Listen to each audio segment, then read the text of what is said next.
Okay, so I'm back, and I have I'm going to try something first before I even go grind a bit.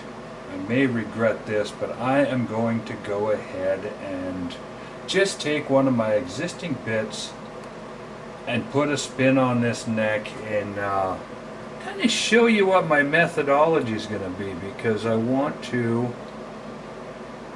The one thing that's set on this brass is that as nearly as I can, I've set all the neck shoulder junctions to the best possible place.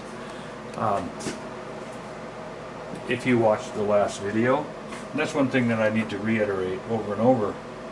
Boy, now there was a redundant, that was almost a double redundancy. So I need to explain that these, especially the setup and a video sequence like this has to be watched in sequence or it makes no sense. So in the last sequence, you know that I set the headspace to a crush fit, a heel down fit, a thumb pulled fit, a real tight head spacing fit that will withstand the drop of the firing pin. So in my world, that means that the one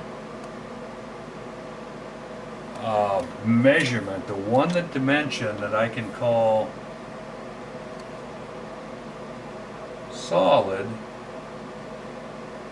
You watch these numbers. I've come up with a method to bring these into a stop point every time, except that I don't want to overrun it.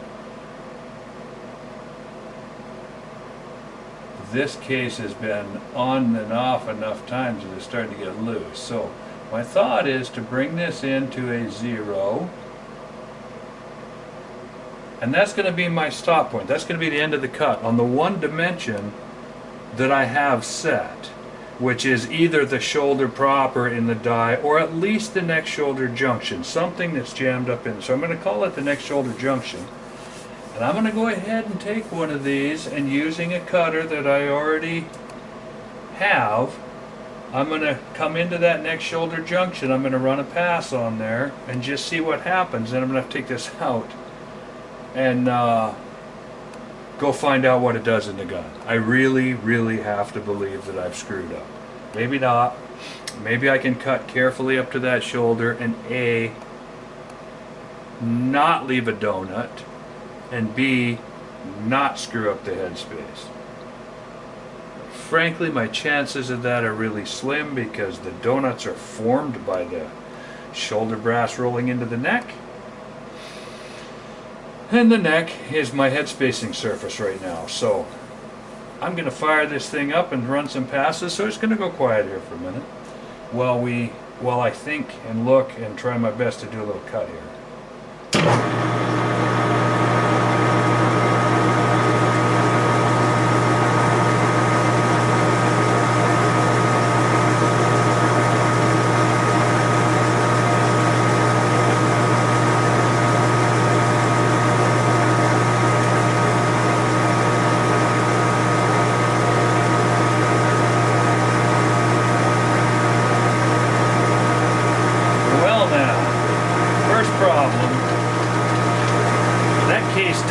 Got loose on me.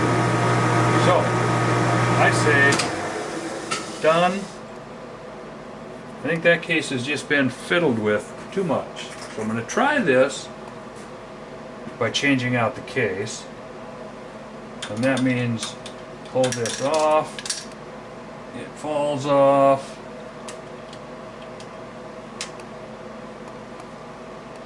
put in a fresh case,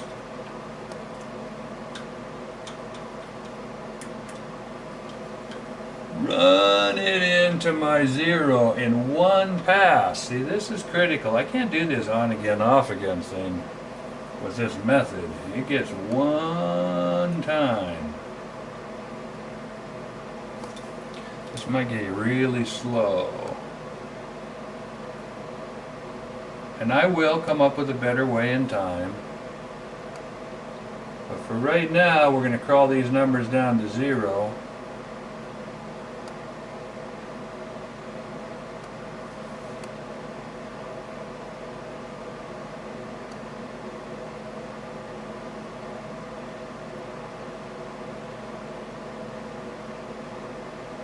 I guess it's brass, so if I don't hit them all, I don't hit them all. Now that I've pushed it to 0, I can back it up a little bit and give it that necessary clearance. Let's see how this case wobbles. Oh yeah, it's fine. It's going to work out just fine.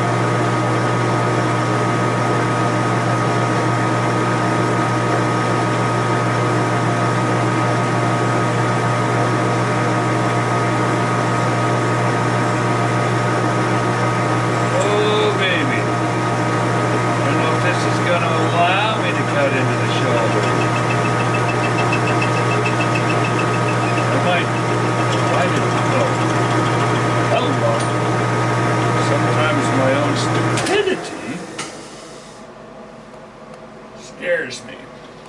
So that's no great neck. But let's go see what that did to the headspace. And this is one of those ones that I did remember by just jamming this thing up into the die. Now you can seriously see the eccentricity. This side didn't cut at all.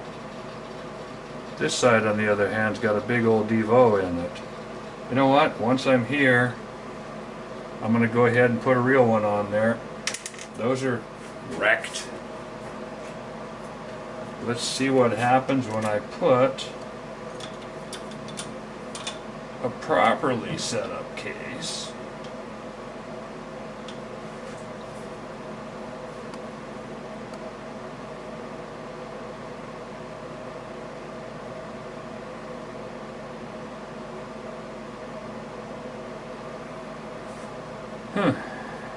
Now I back this off.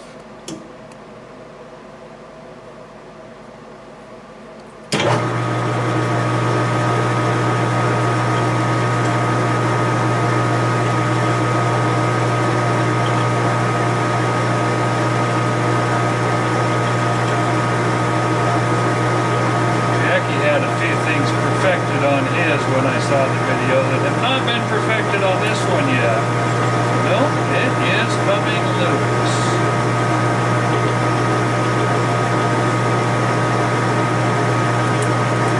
So, I'm cutting too much. It could be any of a number of things.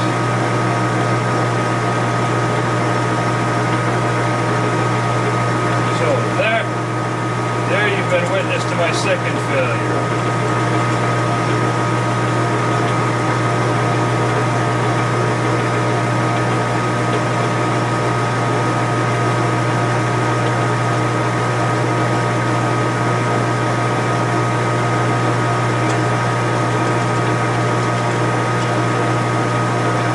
And this is a little frustrating because I actually ran a lot of neck tension, I felt. A lot.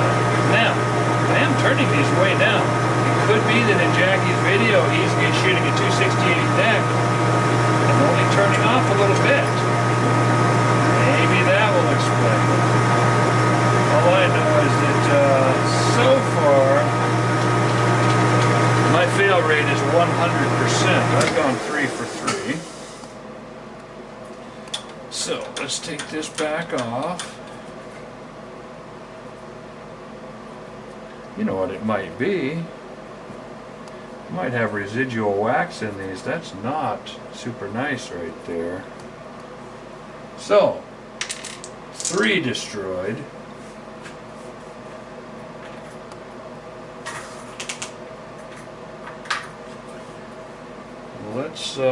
Let's go to another step. I'm going to degrease this. Guess I'm going to degrease a few of these for starters. I guess I can do that while we're on camera. It's boring, but so what?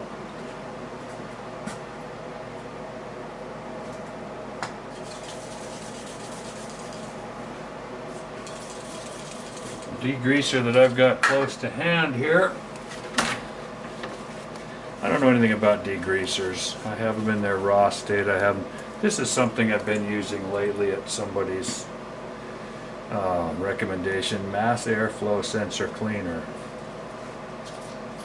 I will say this, it volatilizes quickly. didn't come through the paper. That's how I'm getting away with this, no gloves or anything. Liar.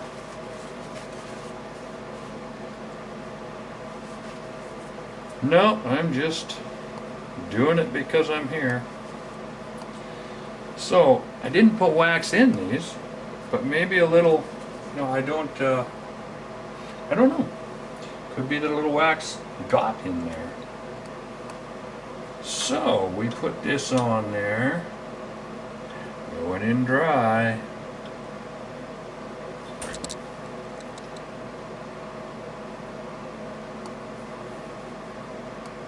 The other thing could be that I have to regrind my mandrel better.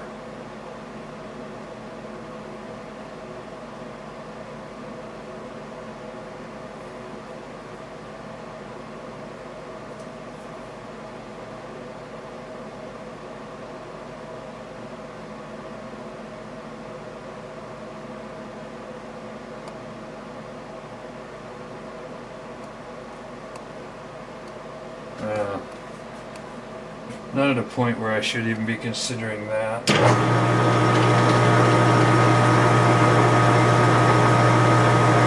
I'm going to take a few passes here and see if that makes a difference. If I just go a few thou at a time.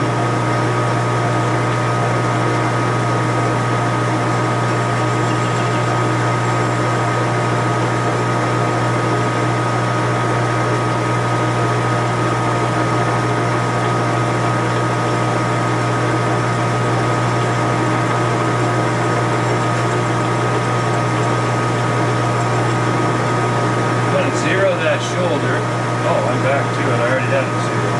Already went too far. Okay, so that's repeating, I guess. I'm close enough to that. That was mildly successful. It's a crappy turn. I need to do something with my feed and speed or sharpen this thing. That's a crappy turn. I could do better than that with an RCBS. Got the entire shoulder this time. Okay, I'm going to shut this off and I'm going to go try these in the gun and just see what kind of a thing I'm getting. See how much they vary, what happened here. They're all different. A couple of these I didn't even turn to the shoulder, so they're going to be, there's no reason to even bring those in. They're smoked. Guess I'll try this one. So, I'm not going to move the camera because that's a tremendous undertaking, and I'm going to go see how these fit.